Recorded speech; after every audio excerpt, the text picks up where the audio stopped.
I heard that. Go Team Kiwi! That's Team Kiwi. That's the name of your team, I just named you. Nah, we're team dealing with shit. Brendan Wolff! I just every team around the place. Oh, word? Get him. Get him. Feeling one more time. 12 Steps of Autism Anonymous. 1. That our lives have always been unmanageable is obvious, but to confess powerlessness here would be renouncing our personhood. As it stands, there are those who want to take it from us.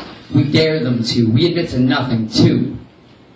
We have to believe that there is no higher power than ourselves. We claim godhood in our minds, our private spaces. Sanity is a relative concept defined by how distant it remains from us, the outliers, statistical gremlins. The closer we come to it, the quicker it crumbles. 3.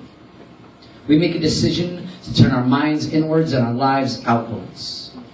We question everything. The only way to feed that little demon of doubt from nibbling at your stomach is to feed the world to him instead. 4. Make a mental inventory. Do it methodically. Pretending to do it fearlessly is pointless when you know you're scared of everything. Let the terror itself be your barometer. You'll know when you're doing it right. 5. Know that you have done wrong.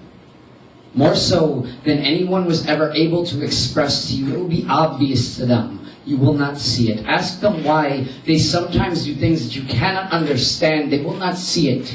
You will begin to understand their frustration with you. It gets better from here. 6.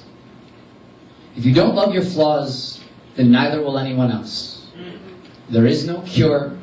You are not sick. 7. You are not sick. You are a surgeon, slicing away at your shortcomings to make them a more manageable size. Duality of meaning lets you mix camouflage and coping mechanism in one convenient package. You are allowed to have a secondary self so long as you remain faithful to your first. 8. This is where we list all the lines drawn in sand on public beaches and decide whether to watch our steps. There are no wrong answers here. We can be invincible if we choose not to care about collateral damage. I chose instead to step outside into the fresh air filled with grievances, to lend my ear when necessary, to shut my mouth. I find comfort in such self-inflicted obligations. I find my friends there. I find myself. 9. When you cannot tender your apology, tender your resignation instead. Tender acceptance, tender support, but build your bridges elsewhere if they ask you to. Show them you can respect their boundaries the same way you request for your own. 10. Repeat steps 6 through 9 as often as possible. Love your flaws. You are not sick.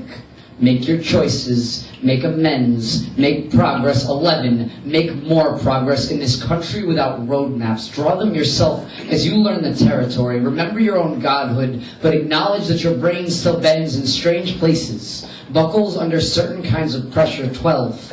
Become a teacher.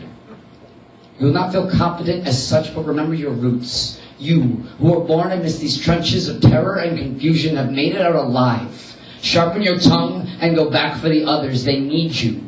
May not have been quite so lucky or tenacious or stubborn. Remember your godhood. Remember your flaws. Every day before this one has just been practice for tomorrow. Get it right. I dare you.